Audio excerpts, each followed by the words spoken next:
दिवशी डिवोर्स याचा असं नव्हे.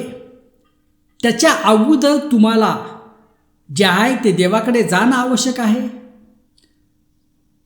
आणि समेट करून घेण्याची आवश्यकता आहे.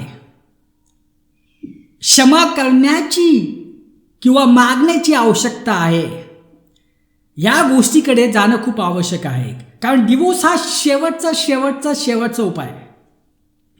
त्याच्या अगोदर ह्या दोन गोष्टी करणं खूप आवश्यक आहे.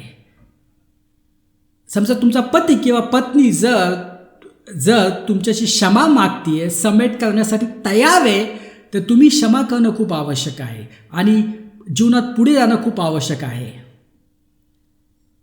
डिवोर्स हा लास्ट ऑप्शन आहे. पण ह्याच्या व्यतिरिक्त, या कारणा व्यतिरिक्त जर तुम्ही घटस्फोट दिला आणि दुसरं लग्न केलं तर पवित्र